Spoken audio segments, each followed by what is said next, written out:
Welcome to this analysis of Honkai Star Rail, which is split into 5 chapters. Star Rail, what it is, graphics appreciation, the rendering pipeline and anti-aliasing, graphics settings and platform comparisons, and closing remarks. I'm a traditional gamer who has watched way too many Digital Foundry videos over the past decade, and I thought it would be fun to make one of my own with a video game that DF would never in a million years take a look at. A top 3 mainland Chinese gacha game.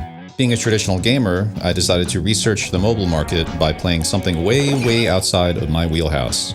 Something that no one would buy a flagship NVIDIA GPU for. But first, let's just appreciate this Hollywood-worthy opening fanfare.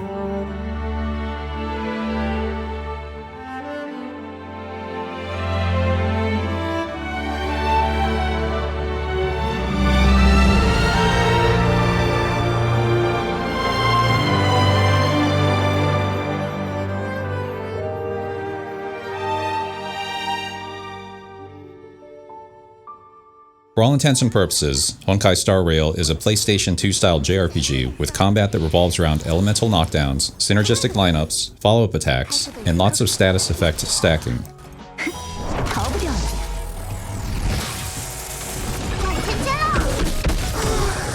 Of course, to make it all work, you have to pop a multitude of characters out of the gacha machine, but as long as you stick to the main story content, which is the highest quality content anyway, the free-to-play progression scheme is not that oppressive.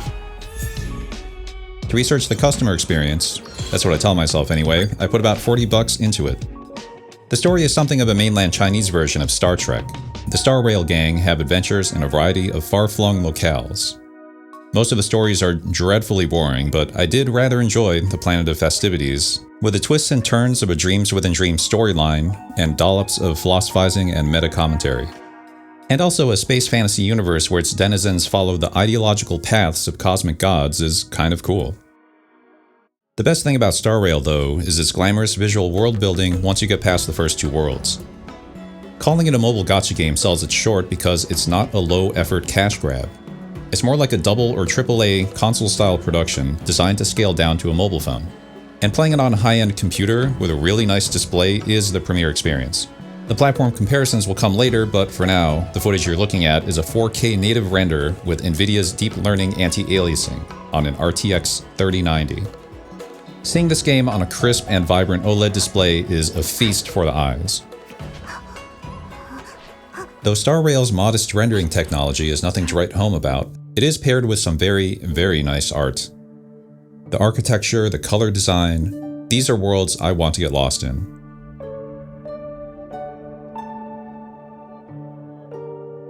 The Dreamlands of the Planet of Festivities is an area I especially love, with its early Art Deco theme.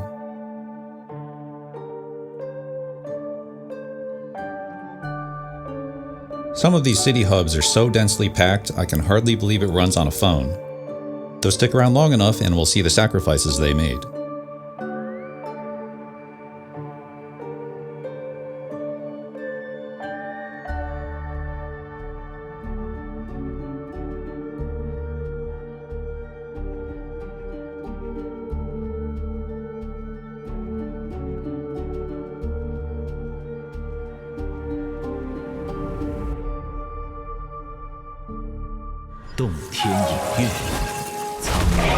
Of course, the game is packed with delirious battle animations too, but for me, it's all about the glamorous environments.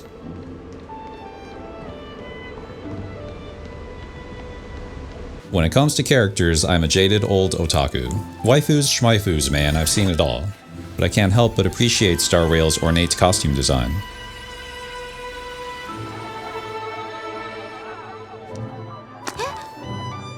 They're full of interesting applique patterns and motifs and golden filigree.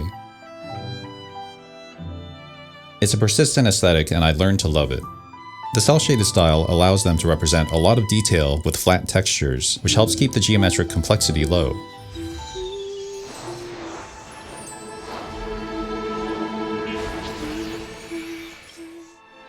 In any case, the characters look very sharp, and I wonder how they achieve that. Of course, it also wears its Chinese heritage on its sleeves. "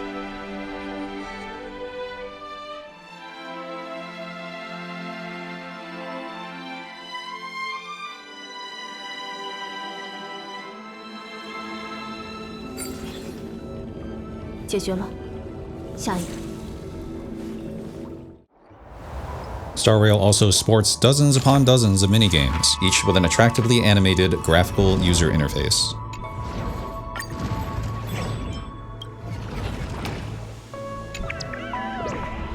I wonder how much of the production budget went into just that aspect, because by God, there is so much of it.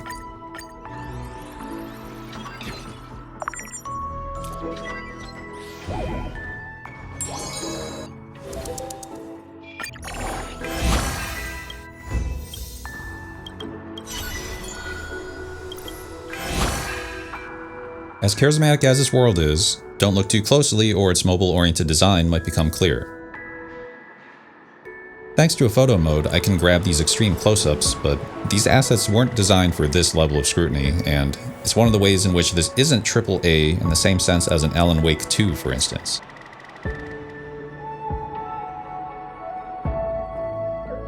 Avert thine eyes from the hexagonal teacup. I see Star Rail as more akin to Armored Core 6, which makes up for its conservative, last-gen approach to graphics with evocative art direction. Up close, the strong art direction of Star Rail does a lot of heavy lifting, and most things are far from bad looking, but this is only true for the PC version. On mobile, the story is different. With that, it might be time to talk about Star Rail's tech art. I have no experience with the Unity engine, so I can't talk too deeply about its features, but I'm sure that Star Rail uses a deferred rendering setup, or at least a hybrid approach, because of its use of temporal anti-aliasing, ambient occlusion, screen space shadows, and screen space reflections. To put it briefly, deferred rendering is a technique where the scene is rendered into a series of intermediate image buffers representing various properties of the scene. And pixel shading occurs in 2D using this baked-out image data, rather than shading the geometry directly. Deferred rendering allows for a large quantity of lights and a variety of screen space effects. And Star Rail certainly uses these advantages to the fullest in these city scenes that are painted in local point lighting.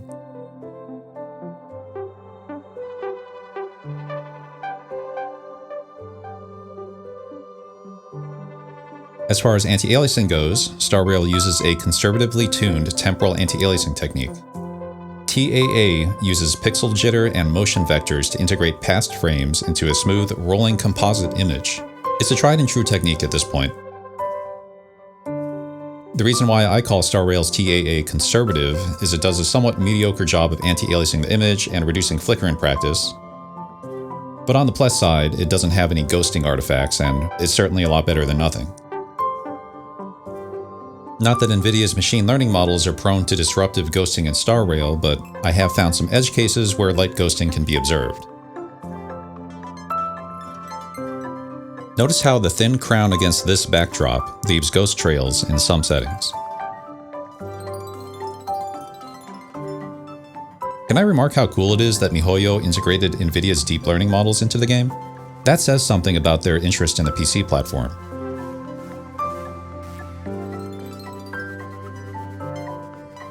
Here is another comparison of the anti-aliasing options. This jukebox in particular aliases pretty hard for some reason, so it's a good test.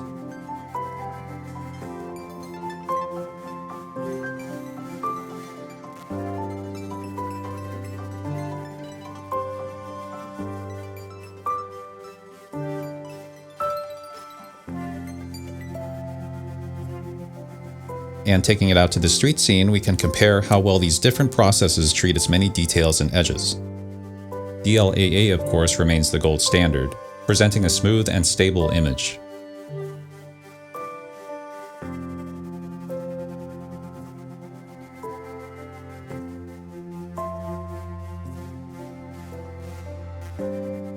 With each drop in setting, you see a little bit more aliasing, a little bit more instability.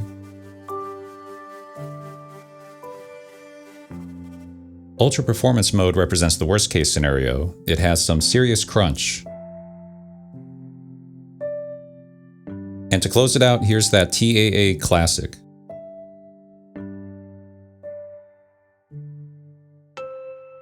While we're talking about settings, we may as well get into the rest of what Star Rail has to offer in terms of graphical features, alongside some comparisons with mobile. My strong recommendation is to play the game with at least medium settings and high lighting quality. On mobile, try to reach for very high lighting quality for a reason I'll showcase later. There are other videos online that better show the effect of each individual setting, but I would like to impart to you how much better this game looks with all the features turned on. The best thing about Star Rail, in my opinion, is the art, and any cutback to low settings is like going from an album version to a demo tape. It hurts. While I'm here, I may as well introduce one of my mobile devices, an 8GB Samsung Galaxy Tab S8 from 2022. It's not the latest greatest, but it still has a flagship Qualcomm chip on it, and for apples to apples comparison's sake, I cranked it up to max settings.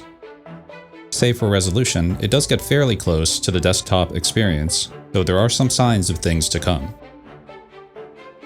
Let's take a look at a few more scenes. This one from the Planet of Festivities comes to life when the lighting is cranked. Orange and blue hues wash over the cityscape, and spotlights appear in the distance. The lamps don't glow properly until the bloom effect is activated. The mobile tablet holds its own, though the color differences suggest there's some missing lighting. Bloom is integral to the look of the game. A lot of things from visual effects to light fixtures don't look right without it.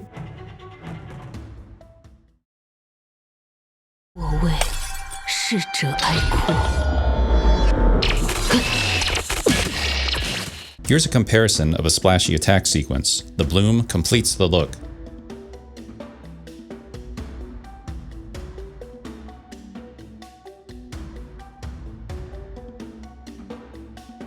Here's another scene that showcases the contribution of bloom pretty well. It gives the illumination a warmer radiance.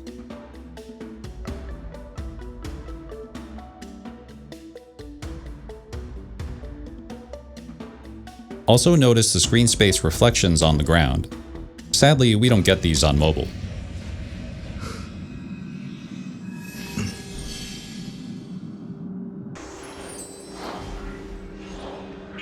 I'm actually a big fan of the screen space reflections in the game. The effect is quite aggressive, even to where it incorrectly shows the front side of the character in the reflection. I prefer that to other implementations I've seen which are prone to leave large gaps in the reflections, breaking the illusion. This scene on the, how do you pronounce it? Xianzhou Luofu showcases the contributions of the shadows pretty well.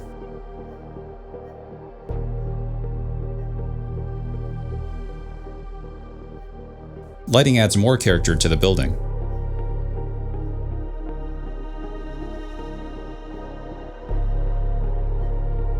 The mobile experience is close, though texture quality takes a hit. I'm guessing for size and RAM considerations, the game opted not to use baked lighting. Instead, the lighting appears to be all dynamic all the time. Probably borrowing the techniques of Genshin Impact, which featured a time of day system. Here's another scene that comes alive when the lighting kicks in. There's also a heavy localized fog effect in this scene that gives it a lot of atmosphere.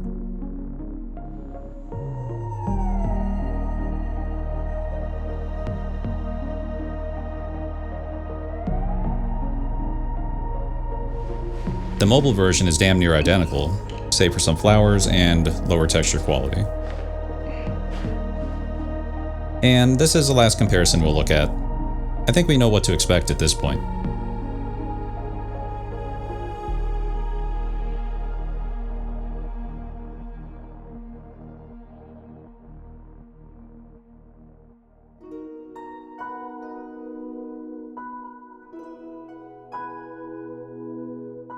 With the dramatic improvements from the light quality parameter, I decided to take a more granular look using this combat area vantage point. The jump from low to medium is dramatic, and so is the jump from medium to high, which also adds lighting to the skyscrapers in the background. Very high shows no improvement in this particular scene, but as you'll see later, very high has an additional benefit. I would like to dig into the differences between the PC and Android versions. From the outside, one can already see that they are not the same. One occupies 56 GB of storage, while the other is a mere fraction of that at 16.5. Likewise, the Android version occupies 1.3 GB of memory, while the PC version takes 1.6 of system memory plus 4.5 GB of video memory when rendering at 4K. That should still fit comfortably within a low-spec PC though. As one might expect, most of the damage in the Android version is done to the texture maps. On this close-up, there are noticeably lower fidelity textures on the dragon statue, the sign, and this barcode. Just to make sure this wasn't a memory issue, let me introduce yet another mobile device, a Samsung Galaxy Flip 6 with 12 GB of memory and a newer processor than my tablet. I maxed out the settings as well for an apples-to-apples comparison, and I found the same cutbacks in the same places. The ultra-wide aspect ratio of the Flip 6 gives the game a CinemaScope appearance, but the feature set seems identical to the Tab S8. I turned off the anti-aliasing and did some pixel counting of my Android devices running at the very high resolution setting. Both devices are rendering the 3D view at 920p internally, though the much wider aspect ratio of the phone means it's drawing a greater total number of pixels. I found a late-game liminal space to a busy market that showcases a great many differences. Some of the textures here take a nosedive on mobile, losing much of their aesthetic up close. There's a shadow softening effect with color fringing that only appears on PC. And nearby, there's a group of shrubs that demonstrate the loss of contrast on foliage.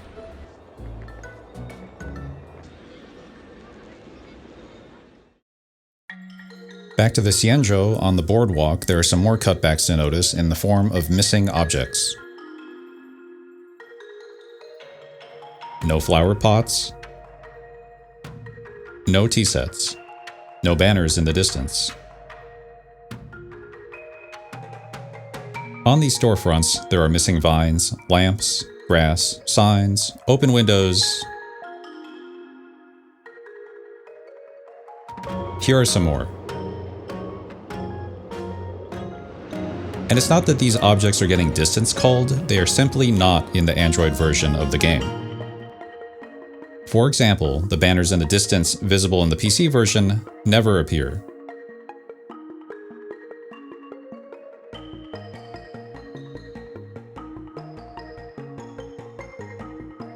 Seeing all these omissions sent me on a journey to discern whether this promenade on the Xianzhou is an exceptionally heavy area that necessitated dramatic cuts. And that seems to be the case.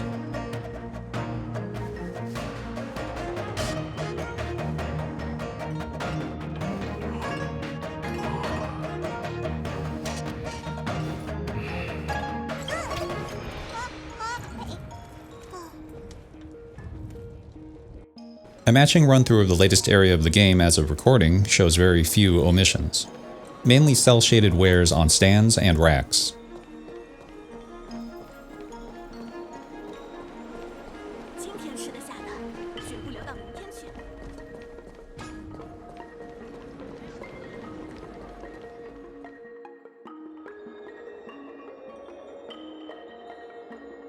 Putting objects and textures to the side, we can look at some other features and differences. There is a PC-exclusive parameter called Real-Time Character Shadows in Map Exploration, which is basically screen space shadows for characters.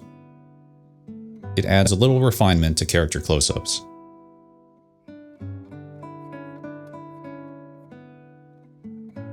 The Android version doesn't have this. Speaking of screen space techniques, here's screen space ambient occlusion in action, as controlled by the light quality parameter.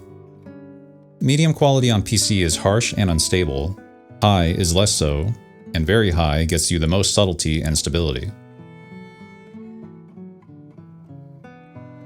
Android also gets a version of this feature on its very high setting. I recommend reaching for it.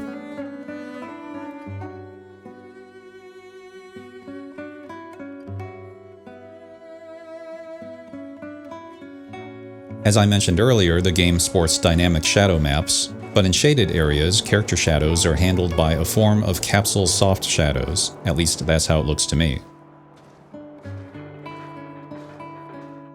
Here's a Unity plugin demonstrating the idea. The character body is generalized into capsule shapes, which are cheap to trace against for a penumbra softening effect. It does help to ground the characters when in shade, though unfortunately this feature is absent on mobile. On PC, the effect kicks in when light quality is set to medium. Another subtle thing I noticed on PC were surfaces with parallax occlusion mapping, which is a shader effect that simulates dimensionality by offsetting a texture based on perspective. This effect doesn't appear on Android, at least in this example. Speaking of shaders faking dimensionality, the trendy reverse cube map makes an appearance with extra parallax layers for these storefronts. These interiors are something of an optical illusion created with a surface shader instead of real geometry, and from a distance they do a pretty good job. And they're in the Android version as well. Missing on mobile is this dynamic water effect late in the game.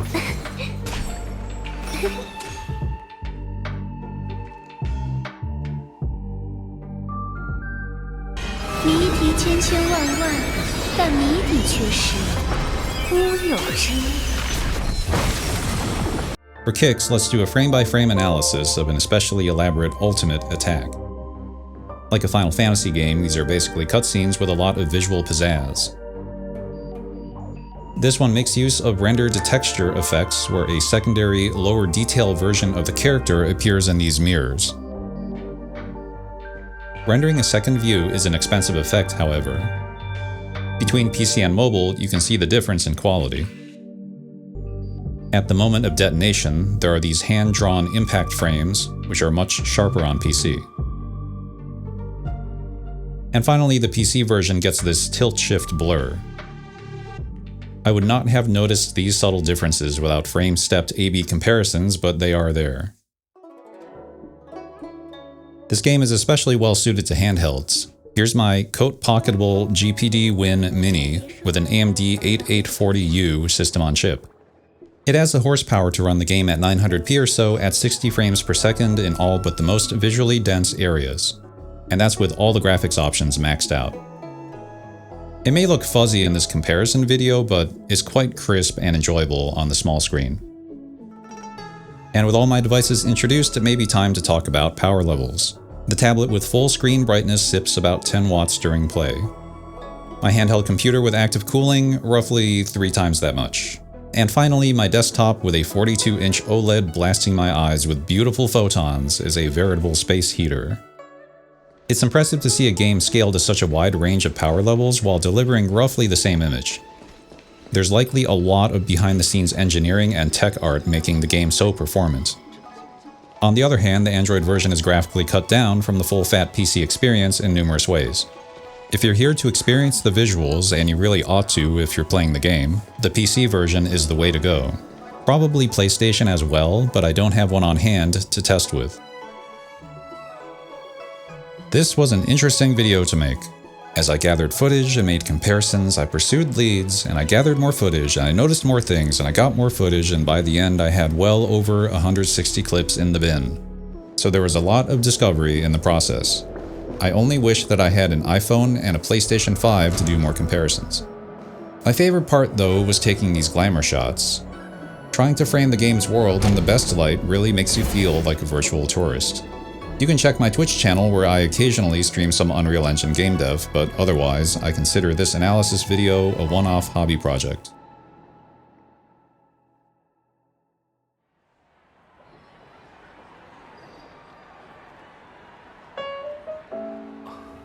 If you want to play this game, but you're afraid of getting roughed up in the mean streets of Gacha Town, here's my advice. Play it like a Buddhist. No attachments. Star Rail is going to dangle the waifus and husbandos at every turn, but just roll with the ones that you get, make the most of them. Don't stress the tier list too much. Don't be in a rush to raise your level cap. Don't chase the high-level challenge modes, those are a trap.